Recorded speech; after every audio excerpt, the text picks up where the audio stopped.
আজকে যখন আসছে টাকা আনতে আপনি আবার ঘোরাচ্ছেন, কি বলবেন?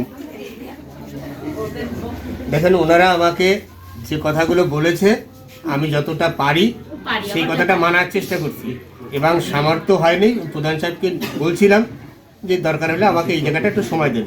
যার মতো উঠে চলে গেছে, আজকে আপনাদের সেই কথাগুলো বলতেছে। তার মানে ওনারা যে দাবিটা তুলছে বা অভিযোগ তুলছে সেটা সত্যি? আমি এই কথাটা হ্যাঁ না কোনোটাই বলতে পারি না, কারণ একটাই যে আমার অ্যাকাউন্টে টাকা ঢোকেনি, বিডিও অফিসের থেকে টাকা পাঠাইছে, গ্রুপের অ্যাকাউন্টে টাকা ঢুকছে। এবার তারা যে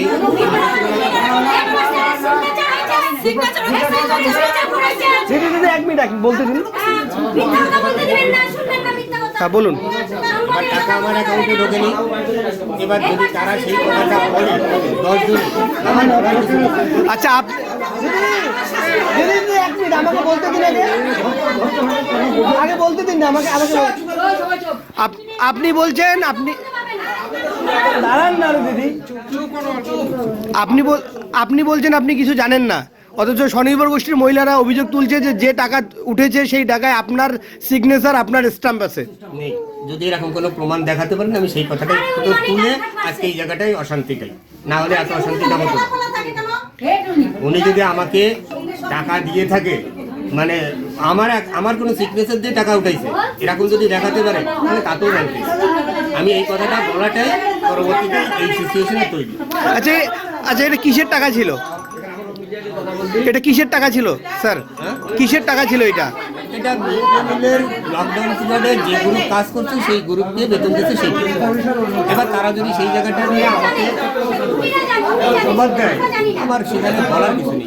কত টাকার গন্ডগোল? টাকা সেটা আমিও জানি না, সেটা অ্যাকাউন্টে পাস বই দেখলে সেটা সব। আর গন্ডগোল বলতে কি করছে, যে কাজ করছে তাকে তার অ্যাকাউন্টে, কিন্তু আজকে কথাটা হচ্ছে আমি সেই টাকা নিই। এবার আমার বক্তব্য ছিল কোনো একটা গ্রুপ যদি কাজ করে, এবার সেই গ্রুপ যদি বেতন পায় তাহলে সে কোন প্রমাণের সূত্রে বা কোন কারণে আমাকে টাকাগুলো দিল। যদি আমাকে সে টাকা দিয়ে থাকে তার কোনো না কোনো শর্ত বিডিও অফিস টাকা। আচ্ছা বলছিলাম যে আপনাকে যেখানে আটকে রেখেছে আপনি প্রশাসনকে জানিয়েছেন? প্রশাসন বলতে আমার লোকাল প্রশাসন প্রধান উনি ছিলেন, উনি গেছেন, আমি ফোন করছি, উনি আসার কথা বললেন, সাথে আর একজন আসার কথা বলছেন, একটু ওয়েট করতে বললেন। কি নাম আপনার? স্কুলের নাম?